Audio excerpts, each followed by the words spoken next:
Bonsoir à toutes et à tous, mercredi 24 juillet, il est l'heure de l'info en mode été. Après les violents orages qui ont frappé le département de la Haute-Marne il y a quelques jours, les habitants tentent lentement de se reconstruire et de sauver ce qu'il reste. L'heure est au nettoyage et la nuit de samedi à dimanche hante encore les mémoires. Céline Moreau a fait le tour des villages les plus touchés par la météo. La boue s'est infiltrée partout. Dans les placards, le lave-vaisselle, les jardins, brisant des clôtures et projetant des voitures dans les arbres. 3 jours après les violents orages, Meure est une ville dévastée. Les inondations sont encore fraîches dans les mémoires. L'émotion est encore forte. C'était vraiment un choc. Je ne reconnaissais pas ma maison. C'était un peu comme si elle avait été détruite violemment par je ne sais quelle force.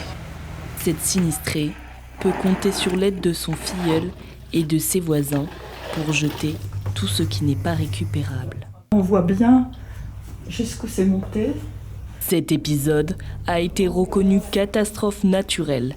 Les experts d'assurance se rendent au plus vite constater les dégâts dans les maisons. On a encore de l'électricité, par chance. Il y a d'ailleurs, tout fonctionne. Enfin, pas l'électroménager parce que ça a été englouti, donc ça fonctionne pas. Mais en tout cas, les prises fonctionnent. L'eau, ça fonctionne aussi, mais par contre, on a interdiction de la boire. L'entraide est essentielle. Le maire, encore sidéré, veille au confort des habitants. Une cellule psychologique a été mise en place. Sur un siècle, c'est jamais produit, donc on ne voit pas. Il y en aura d'autres. Maintenant, aussi important, personne ne peut le prédire. Si c'est aussi important, malheureusement, à l'heure actuelle, l'effet sera le même. Meure est désormais un village endeuillé. Plusieurs mois seront nécessaires pour se reconstruire et oublier cet épisode destructeur. Comme chaque soir, nous vous proposons de redécouvrir l'un de nos reportages de l'année 2024. Parlons environnement. S'il y a bien une notion qui est devenue importante aujourd'hui, c'est le recyclage. À Joinville, une entreprise récupère des palettes en bois prêtes à être jetées et les transforme en meubles ou autres créations pour leur donner une seconde vie. Gaël Bossu s'est rendu dans cet atelier en avril. La mission du jour, transformer cette palette en une chaise. Dans cet atelier joinvillois, on recycle des milliers de palettes données par des artisans ou des commerçants locaux et avec un peu d'huile de coude, on en fait des meubles en bois. Une idée simple qui évite à toutes ces palettes de partir à la déchetterie. Tout est recyclé de A à Z. Le bois construction, les chutes pour allumer le feu, le barbecue, les copeaux partent dans le jardin ou autre utilité. On se rend compte au fil des ans que maintenant la facilité c'est on achète, hop, on s'en sert plus, poubelle. Non, il faut changer les mentalités. À la dimension environnementale de l'atelier s'ajoute une dimension sociale, puisqu'il est catégorisé comme une entreprise à but d'emploi. Tous ceux qui y travaillent étaient des chômeurs longue durée qui, grâce à l'atelier, ont pu retrouver une activité professionnelle. Et vous la fixez, clac, clac, clac.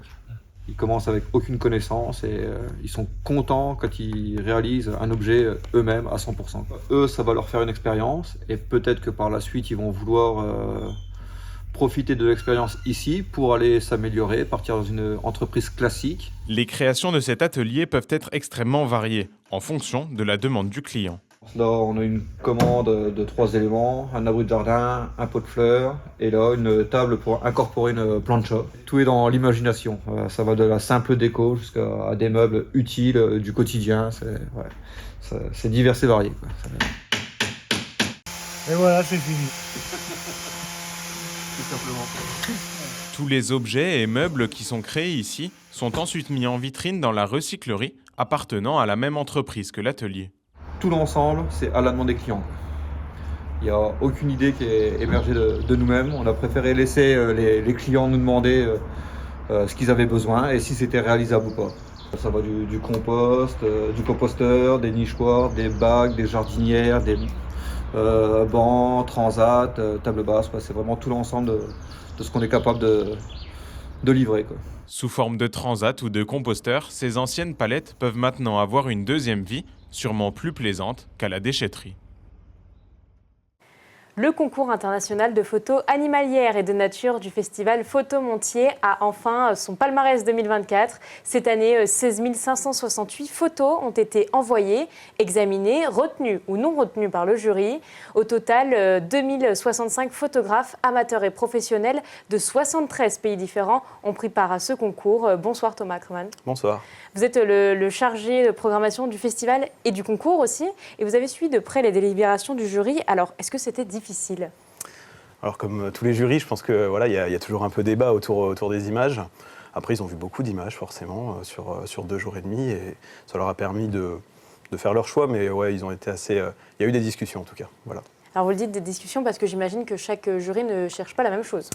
Ouais. Alors après, on a 5 membres dans le jury, et ils avaient tous quand même un regard assez complice, on va dire. Donc les choix, ils n'ont pas été non plus trop distants. On avait des images qui se rapprochaient les unes des autres. Et même s'ils ont quand même débattu sur certaines images, le choix s'est fait assez facilement. Alors concrètement, vous le dites, il y a 5 personnes. Qu'est-ce qu'ils font pendant ces 2 jours de délibération ? Donc forcément, ils voient les images qui sont envoyées par les photographes. L'idée, c'est de procéder à des tours en fait, où ils vont voir toutes les catégories. Par exemple, les oiseaux, les mammifères. On va les retrouver, on va faire un premier tour où là, ça va assez vite quand même.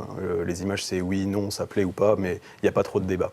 Et ensuite, on revient progressivement sur ces catégories, sur ces tours. On fait plusieurs tours jusqu'à 5. Et là, on commence à écrémer et avoir une sélection qui se réduit, et forcément avec plus de discussions, des petits débats sur ce qu'ils aiment moins, et puis ce qui fait qu'on la garde ou pas, quoi. Alors vous avez dû faire un gros tri parce que vous passez de 16 000 photos à 26 photos choisies pour le palmarès, c'est ça ? Alors il y a 25 photos primées, en tout cas, voilà, primées, coup de cœur, et on a quand même une sélection qui est aux alentours d'une centaine d'images. Voilà. Donc ça, ce sera pour l'exposition. Oui, mais du coup, ces sélectionnés-là, il y a aussi les sélectionnés dedans, et les primés qui sont noyés un peu dans la masse pour l'instant, et qu'on garde un peu secret, voilà, jusqu'au festival. Alors justement, vous avez fait un gros tri, je le disais. Qu'est-ce qui fait la différence ? Pourquoi une photo plus qu'une autre ? Ça, vraiment, je pense que c'est propre à chaque jury. Je pense que si on faisait un jury une semaine après, on aurait une sélection qui est différente.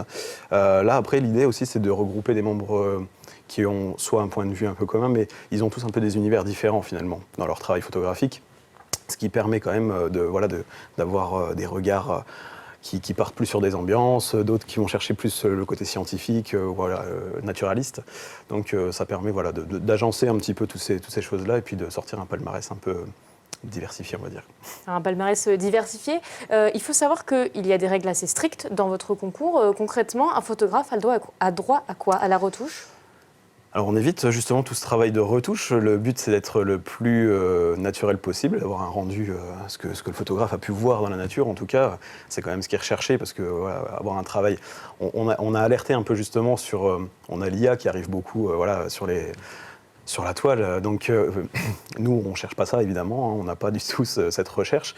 L'idée, c'est vraiment de montrer ce qu'on peut voir dans le milieu naturel. Donc interdiction d'utiliser des techniques trop poussées de retouche. Ce qui est toléré, on va dire, c'est l'amélioration un peu de l'image avec...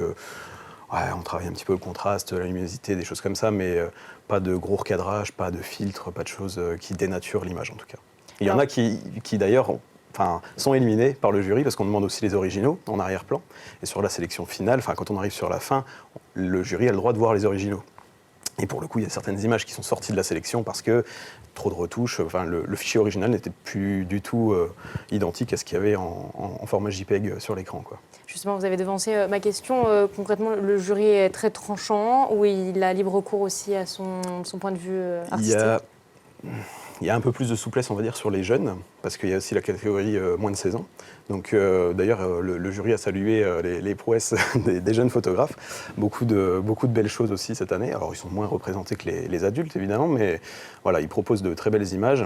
Il y en a qui ont plus la chance de voyager que d'autres. C'est pas forcément ce qui était trop recherché d'ailleurs, parce que c'est bien d'avoir... On a pas mal de choses qui sont faites à proximité, ou en tout cas de la faune ou de la nature assez locale, française, territoire français.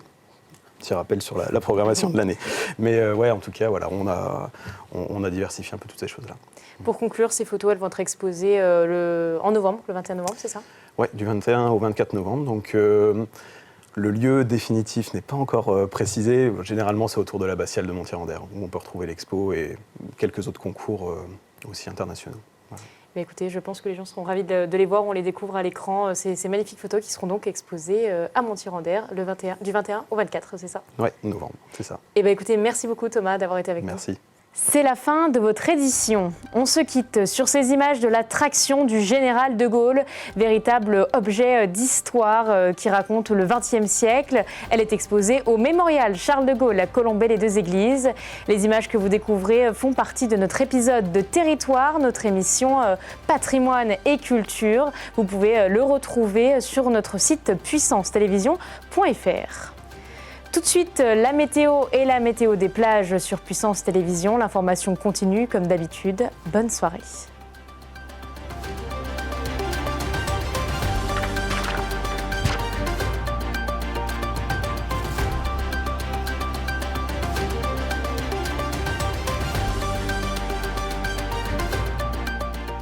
Toute l'actualité en continu à retrouver sur notre site internet et notre application mobile.